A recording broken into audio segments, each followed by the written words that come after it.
புழல் சிறையில் தற்கொலை செய்து கொண்ட ராம்குமாரின் உடல் ராயப்பேட்டை அரசு மருத்துவமனையில் வைக்கப்பட்டிருக்கிறது. அடுத்த கட்ட நடவடிக்கை என்ன என்பது குறித்து எமது செய்தியாளர் ரத்னவேல் தொலைபேசி வாயிலாக தரும் தகவலை பார்க்கலாம். ரத்னவேல், சொல்லுங்க, தற்போது இருக்கக்கூடிய சூழல் என்ன? தற்போது ராம்குமார் இன்று சாயங்காலம் தற்கொலை செய்து கொண்டதாக காவல்துறை தெரிவித்துள்ளனர். இதனையடுத்து புழல் சிறையிலிருந்து அவரது உடலை ராயப்பேட்டை மருத்துவமனைக்கு கொண்டு வந்துள்ளனர். ஆனால் கொண்டு வரும் வழியில் அவர் இறந்துவிட்டதாகவும் மருத்துவர்கள் தெரிவித்ததை அடுத்து ராயப்பேட்டை சவக்கடியில் அவருடைய உடல் வைக்கப்பட்டுள்ளது. இதனிடையே 2 மணி நேரத்திற்கு பின்னர் அவருடைய வழக்கறிஞர் ராமராஜ் அவர்கள் அவர் உடலை பார்க்க வேண்டும் என்று ராயப்பேட்டை மார்ச்சுரியே வந்துள்ளார். ஆனால் அவரை அவர் உடலை பார்க்க காவல்துறையினர் அனுமதிக்கவில்லை. இதனை அடுத்து ஊடகங்களுக்கு அவர் பேட்டியளித்து இவரது இறப்பில் மர்மம் உள்ளதாகவும் இதில் முழுமையாக விசாரிக்கப்பட வேண்டும் என்றும் தங்கள் இந்த வழக்கில் தங்களுக்கு ஆரம்பம் முதலே தங்களுக்கு நியாயமான எந்த ஒரு சலுகையையும் அரசு தரப்போ நீதி தரப்போ வழங்கவில்லை என்று குற்றம் சாட்டினார். இதனிடையே அவரது உறவினர்கள் சிலரும் வழக்கறிஞர்கள் சிலரும் அவரது உடலை பார்க்க வலியுறுத்தி தற்போது ராயப்பேட்டையில் சாலை மறியலில் ஈடுபட்டுள்ளனர். இதன் காரணமாக இங்கு வாகனங்கள் அணிவித்து நிற்கின்றன. இங்கு போக்குவரத்து நெரிசல் ஏற்பட்டுள்ளது.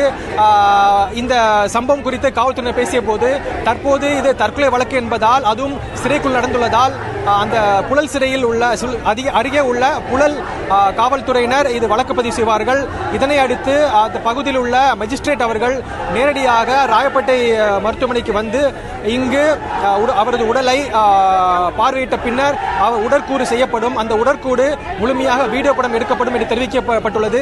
அதன் பின்னர் அவரது உடல் உறவினர்களும் ஒப்படைக்கப்படும் என்று காவல்துறை தெரிவித்துள்ளனர். ரத்னவேல், தற்போது இவர்களுடைய போராட்டம் காரணமாக அங்கு பரபரப்பு காணப்படுதுன்னு சொல்றீங்க. இதை எதிரொலியாக தற்பொழுது காவல்துறை ராமராஜ், அதாவது அவருடைய வழக்கை விசாரித்து வந்த ராமராஜுக்கு மட்டும் அனுமதி வழங்குவதற்கான வாய்ப்புகள் இருக்குதா? அதாவது தற்போது ராமராஜும் அவருடன் வந்த வழக்கறிஞர் ஒருவருக்கும் அனுமதி வழங்குவது குறித்து காவல்துறையினர் யோசித்து வருகின்றனர். இருப்பினும் உயர் அதிகாரிகளின் அனுமதி பின்னரே இது வழங்கப்படும் என்று தெரிகிறது. தற்போது வரைக்கும் இங்கு சட்டம் ஒழுங்கு பிரச்சனை ஏற்பட வாய்ப்புள்ளதாகவும் பல்வேறு கட்சியினர் இங்கு வந்துள்ளதால் இங்கு ஒரு மிகப்பெரிய போராட்டம் நடத்தும் சூழ்நிலை ஏற்பட்டுள்ளது. தற்போது சாலை மறியல் நடைபெற்று வருகிறது. இதனை கருத்தில் கொண்டு காவல்துறையினர் அவருடைய வழக்கறிஞர் ராமராஜுக்கும் மற்றொரு வழக்கறிஞருக்கும் அவரை பார்க்க அனுமதி அளிக்கலாம் என்று கூறப்படுகிறது. எனினும் உயரதிகாரி நடவடிக்கை அவர்கள் அனுமதி அளித்த பின்னரே இவர்கள் பார்க்க அனுமதி உண்டா என்பது குறித்து தெரிய வரும். ரத்னவேல், சாலை மறியலில் ஈடுபட்டு கொண்டிருக்கக்கூடிய இந்த வழக்கறிஞர்கள் வைக்கக்கூடிய கோரிக்கைகள் என்னென்ன? அதாவது அவருடைய முக்கியமான கருத்து, ஆரம்பம் முதலே இந்த ராம்குமார் தரப்பில் எந்த ஒரு நியாயமும் தங்களுக்கு வழங்கப்படவில்லை என்றும், ஏற்கனவே அவர் தன்னை அறுத்து கொண்டதாக கூறப்படுவது பொய் என்றும் அவர்கள் தெரிவித்தனர். இது தொடர்பாக உயர்நீதிமன்றத்தில் மனு செய்தும் தங்களுக்கு நியாயமான நிவாரணம் கிடைக்கவில்லை என்று தெரிவித்துள்ளனர். மேலும் அவருக்கு பாதுகாப்பு வழங்க வேண்டும், உளவியல் ரீதியாக அவருக்கு உளவியல் ரீதியான ஆலோசனை வழங்க வேண்டும் என்று தெரிவிக்கப்பட்டது. எனினும் அவருக்கு இது வழங்கப்படவில்லை என்றும் குற்றச்சாட்டியுள்ளனர். இந்த சாலை மறியலில் ஈடுபட்டிருக்கக்கூடிய இந்த போராட்டக்காரர்களுடன் காவல்துறை உயரதிகாரிகள் யாராவது பேச்சுவார்த்தை நடத்தினாங்களா? பேச்சுவார்த்தை நடத்துவதற்கான வாய்ப்புகள் இருக்குதா?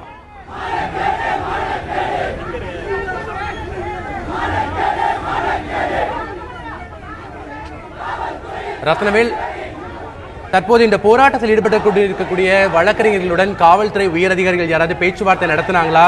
இல்ல பேச்சுவார்த்தை நடத்துவதற்கான வாய்ப்புகள் இருக்குதா?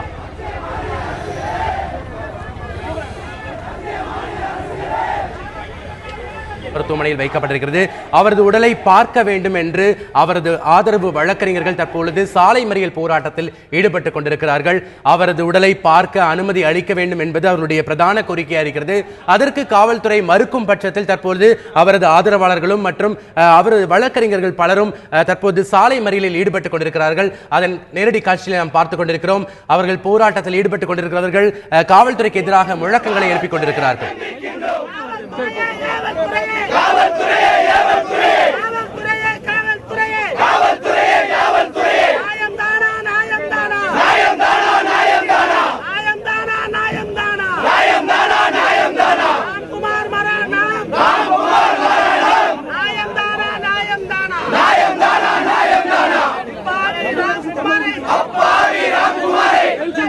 படுகொலை செய்த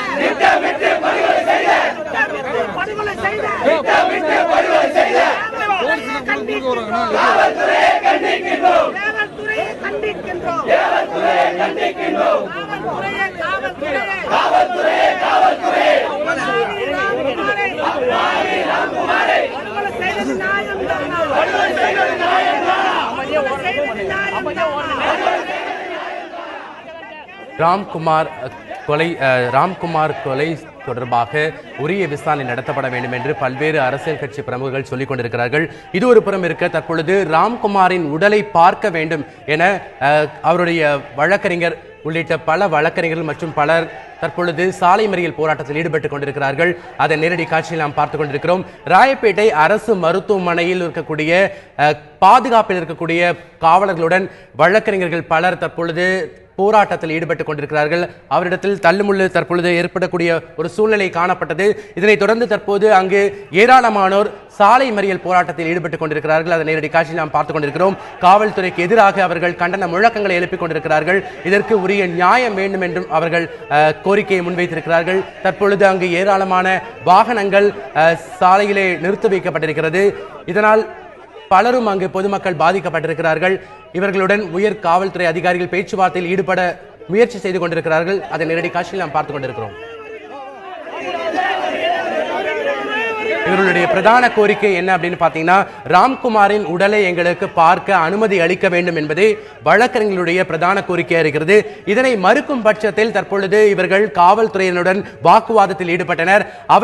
அதற்கும் அவர்கள் செவி கொடுக்க மறுத்ததால் தற்பொழுது அவர்கள் ராயப்பேட்டை அரசு மருத்துவமனையில் இருக்கக்கூடிய பிரதான சாலைகளில், அதாவது போக்குவரத்து ஸ்தம்பிக்கும் அளவில் அவர்கள் சாலையில் அமர்ந்து காவல்துறைக்கு எதிராக கண்டன முழக்கங்களை எழுப்பிக் கொண்டிருக்கிறார்கள். அதன் நேரடி காட்சிகளை நாம் பார்த்துக் கொண்டிருக்கிறோம்.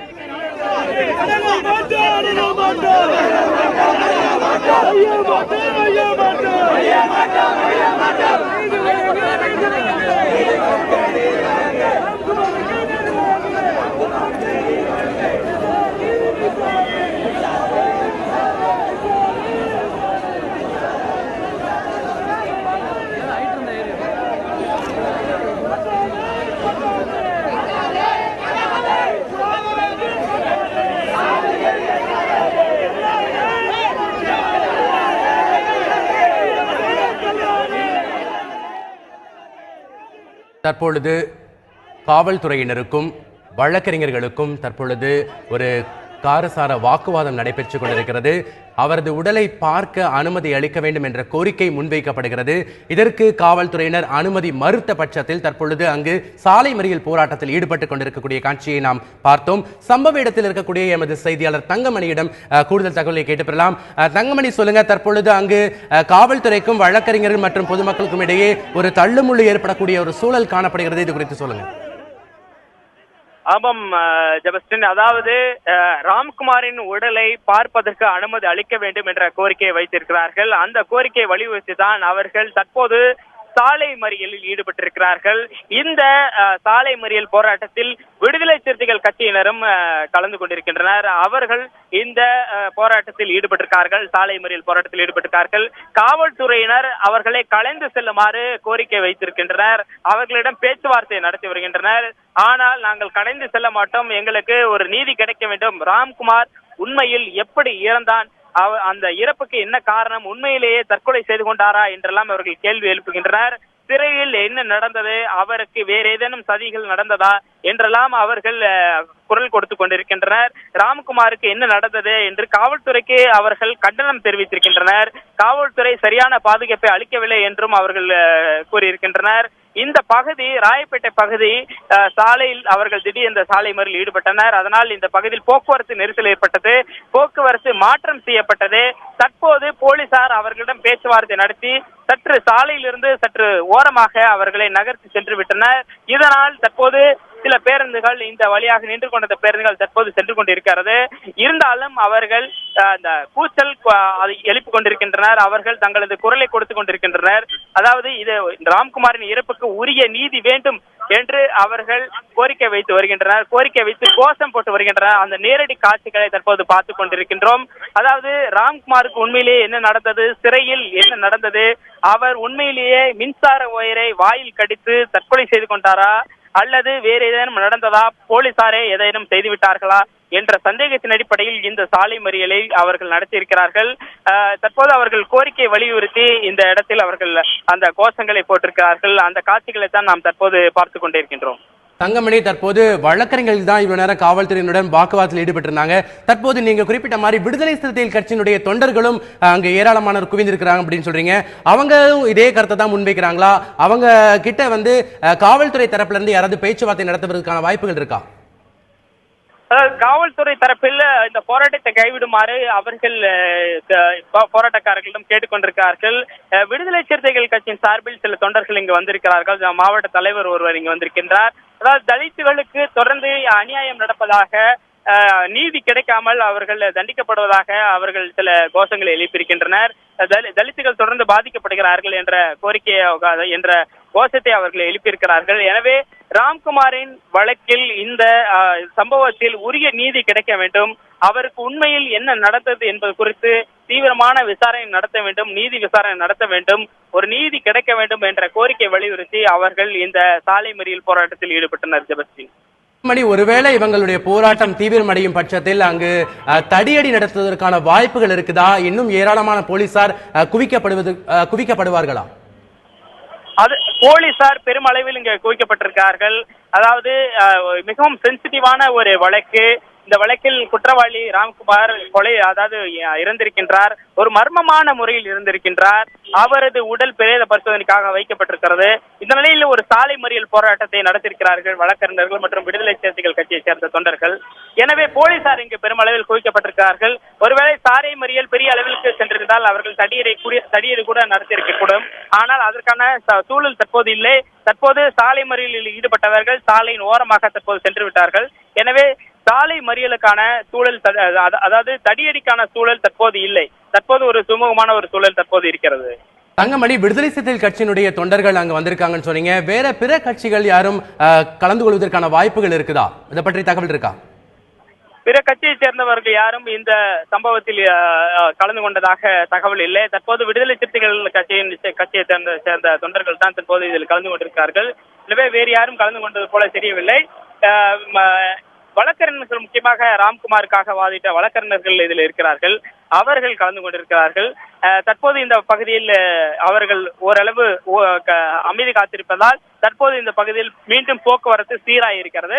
தற்போது பேருந்துகள் எல்லாம் இந்த சாலை வழியாக இயக்கப்படுகிறது. ஜெபஸ்டின், தங்கமணி, ராம்குமாருடைய தற்கொலை குறித்து சுவாதியினுடைய பெற்றோர் மற்றும் உறவினர்கள் ஏதாவது கருத்துக்களை பகிர்ந்து கொண்டிருக்கிறார்கள்? அது பற்றி தகவல் இருக்கா?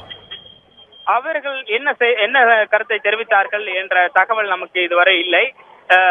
அவர்கள் அதாவது சுவாதியின் வீடு இருக்கின்ற பகுதியானது சூளைமேடு பகுதியில் இருக்கின்றது. அந்த பகுதியில் இவர்களது பூர்வீகம், சுவாதியின் பூர்வீகம் ஸ்ரீரங்கம். எனவே பெற்றோர் இங்குதான் இருக்கிறார்களா என்பதை பார்க்க வேண்டியது இருக்கிறது. ஏனென்றால் அந்த சுவாதி கொலை வழக்குக்கு பிறகு அவர்கள் அடிக்கடி ஸ்ரீரங்கம் சென்று வந்தனர். எனவே இங்கு இருக்கும் பட்சத்தில் அவர்களும் நேரடியாக சென்று நம்ம கருத்துக்களை கேட்கும் பொழுது அவர்கள் இது தொடர்பாக தங்களது கருத்துக்களை தெரிவிக்கக்கூடும். தங்கமணி, தொடர்புல இருங்க. மீண்டும் உங்களை தொடர்பு கொள்கிறோம்.